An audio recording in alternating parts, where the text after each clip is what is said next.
Idol, may pinatunayan naman yan si Alas. Ilang bansa dinayan yan. Hindi pa po sa inyo patunay yung 3 Division World Champion? Alam niyo po, sa totoo lang, marami pong boxer na naghangad. Marami po sumikat na hindi naging World Champion. Sila Segures, sila Bumbum Bautista, hindi po naging World Champion yan. Si Cuadro Alas po, 3 beses naging World Champion sa 3 division. At lahat po ng championship ni Cuadro Alas ay nakamit niya sa bansa na kinuha niya yung mga championship ng mga bansa na yun. Tingin ko walang power punch si Tapales, yung talagang one time punch. Yun po talaga. Walang pang ulam at pambigas kapag di niya content si Alas. Boy Poknat, medyo bumagal na si Inoue. Oh, di ba? Kitang-kita natin, no? Medyo mabagal talaga, no? Hindi katulad ni Manny. Ano yan? Paninda yan? Ano?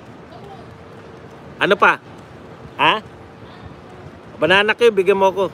Ay, teka, wala akong pera. Wala akong pera pala rito. 20 ba yan? 20? Wala pala akong pera.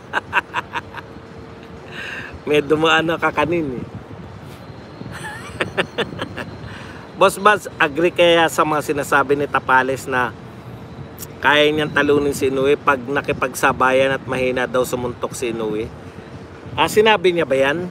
Sinabi niya na kaya niya makipagsabayan? Dapat nakipagsabayan siya.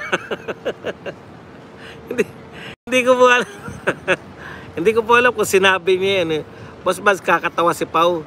Nag-middle lang na Ning sa video, kakatawa, halatang may galit kay Cuadro Alas, mga may poknat, gano'n po ba talaga? O kasi nga, hindi po nila naiwasan yun, pagpasensyahan nyo na po. Ako na po humingi ng pasensya sa inyo.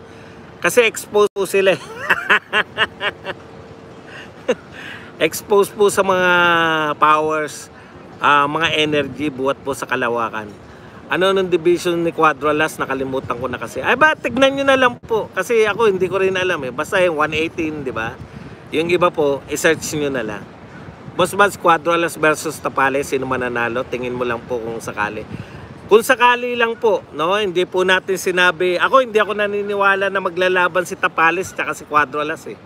Pero malamang po yan, kung sakali po na maglaban, syempre Cuadro Alas tayo. Ganun lang po yun. Lakas-lakas ni Cuadro Alas eh.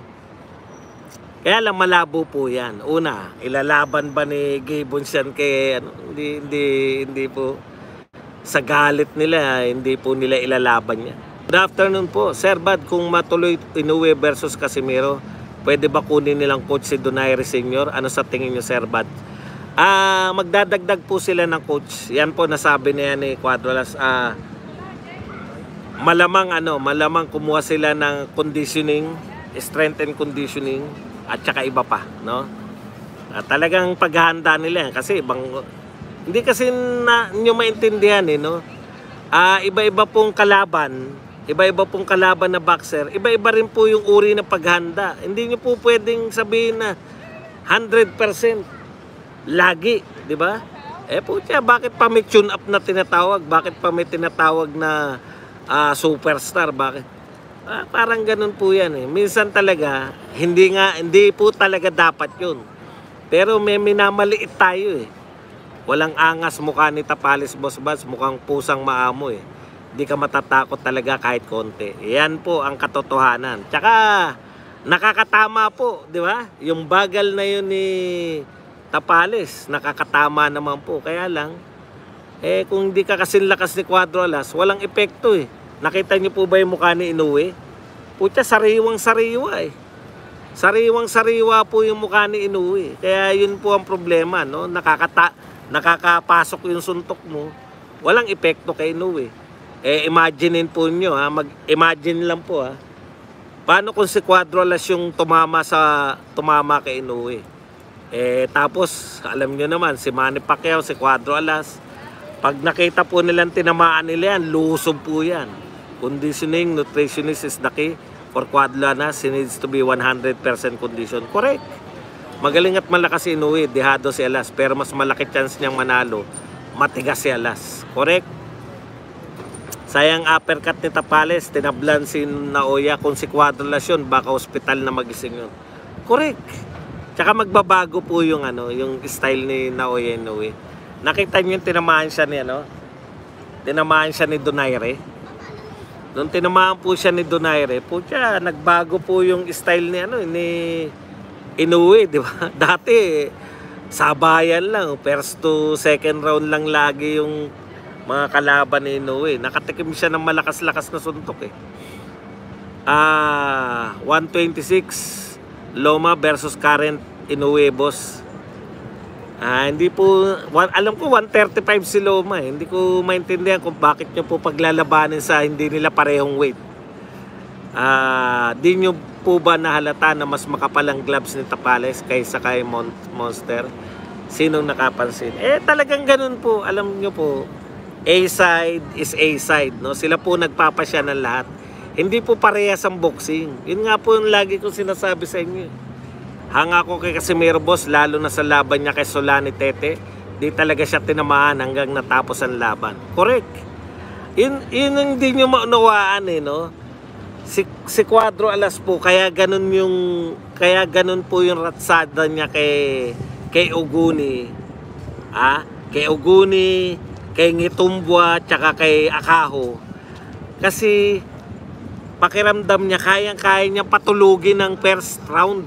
Kaya first round pa lang lumusob na Pero kung Tete ang kalaban, nakita niyo po ba yung laban niya kay Tete? Ang adjustment po ni Cuadrolas, depende po kung sino kalaban. Nung kalaban niya po si Tete, hindi po lumusob si Cuadrolas. Pucha, tinimingan niya si Tete. Nung tinamaan niya si Tete, wala na, goodbye na. Grabing galit sa ni Pau Salud, tinawag mong poknat at 30 per minute. Ano magagawa natin? Yun talaga anong gagawin niya? Oo, tinawag ko siya. Ano ngayon? Na-pressure siya kamo sa tao kasi sinasabing magtataho lang kalaban niya. Hindi po yan na-pressure. Alam niyo po si Cuadrolas, alam ko ang galawan ni Cuadrolas. Gusto niya patulugin ng first to third round lahat. Alam niyo na kung bakit. Tama, boss, if ikaw ang boxer na nakita yung kalaban nyo na di nasasaktan, madedemoralize ka. Kaya yun ang nangyari kay Tapales. Kaya sinamantala ni Inoue yun. Kasi alam niya na kaya niya suntok ni Tapales. Unfair ang comparison ni Inoue at Pacman, boss buds. Masyado pa malayo ang difference, lalo na sa quality of opponent. Yun nga yun di ba? Hindi siya magiging Pacman kasi putya, lahat ng magagaling, lahat ng mga superstar, lahat ng malalakas sa division na pinaglalabanan ni Pacquiao, sinagupa niya lahat. Eto putya, halos wala na nga magaling, halos wala na nga mahusay dun sa mga division. Kaya po sikat yung division ng welterweight, no? Hindi po yan sikat dahil sa chamba-chamba lang. Kaya po sikat yan. Nag-ipon dyan yung malalakas, magagaling. Po siya, konti na lang nga yung tingnan nyo po, real talk. Meron na ba nakalaban si Naoya Inoue na pound for pound? Dati meron si Donaire, pero hindi na siya pound for pound nung nakalaban ni Inoue. Alam nyo yung pagkakaiba nun? Yung may nakalaban ba si Naoya Inoue na current pound for pound? Yun po yun. Mas malamang pag naglaban yan sila ni Inoue, panigurado. Pag tinamaan siya nila sa lakas ng suntok, panigurado mag-iibang magiging plano niya. Baka iwas na ng iwas yan o di kaya tatakbo na yan si Inoue. Correct. Nagpakalbo na ba, boss, si Poknat? Wala po akong pakailan doon sa tao niya. Pangbata naman ng mga yan. Pang mga chismoso lang naman ng mga tayo, seryoso tayo. Mas pag natuloy laban ni Casimiro kay Inoue, malaking laban, parang Pacman versus Mayweather, pinakamalaking laban sa buong Asia. Correct, sa buong Asia, pero hindi sikat sila sa buong Asia. Sa Japan, sa Japan at Pilipinas lang. Tama po kayo, magaling mag-adjust si Alas sa ibabaw na ring. Ganun din naman po si Inoue, in fairness po kay Inoue. Nagawa niya pong adjustan. Puta, yung shoulder roll ni Tapales, puta, na bandang huli, tinatamaan. Unang dalawang round, medyo ginamit ni Tapales yun, medyo pinag-aralan pa ni Inoue. Pero nung napag-aralan niya na, sapul si Tapales. Ganun po yun eh, no? Magaling sila pareho, kaya match nga eh. Match na match. Hindi naman match na 50-50, hindi po, no? Talagang sa betting, sa lahat, liyamado si Inoue, pero ibang klase po to. Kumbaga parang 55-45, no? Yung kalamangan, ang lapit lang. Wala boss, malinaw naman boses mo. Pag tuluyang magpakalbos si Salud, tatawagin na siyang opa. Pero dapat magpa-top shape na si Casimiro sa next fight niya, Sir Buds, kasi need niya manalo sa mga laban niya. Alam po ninyo, sa totoo lang, no? Ito, magtapatan tayo. Si Mayweather po, nung natalo po si Pacquiao, buhat po na napabagsak ni Marquez, doon niya lang po nilabanan si Pacquiao eh. Kaya bola lang po yan. Ang pinakita po, ewan ko kung ano yung pinanood natin, no? Hindi ko po maintindihan kung ano po yung pinanood nyo at ano yung pagkakaiba ng pinanood ko. Ang pinanood ko po, binugbog ni Cuadro Alas si Uguni mula first to fourth round. Yung konting maliit na tama, kinatwiranan na nila para magkatabla. Hindi naman po nanalo si Uguni kung makakantsaw po kayo, parang nanalo si Uguni. Bugbog po, bugbog. Yun po ang nakita ni Naoya Inoue. Yung harabas ni Cuadro Alas na po siya, tira dito, suntok doon, yung walang direksyon na suntok. Yung pinakita ni Cuadro Alas na walang direksyon na suntok, paano niya yun? Paano niya a-adjustan yun? Hindi naman yung ganun po talaga. Yun yung sinasabi natin na nakikita talaga ni Inoue. Matalino si Inoue. Hanggat may iwasan niya si Cuadro Alas, iiwas siya. Lahat ng boxer kaya nilang talunin eh. In short, bara-bara, correct. Lahat ng mga boxer kaya nilang talunin pareho. Lahat ng ilalaban mo dyan. Putya, hindi naman siya natalo kay Uguni. Hindi rin natalo kay Akaho. Hindi rin natalo kay Ngitumbo. Sa parehas yun ha. Hindi po talaga sila natalo eh. Ewan ko kung anong uri kayo.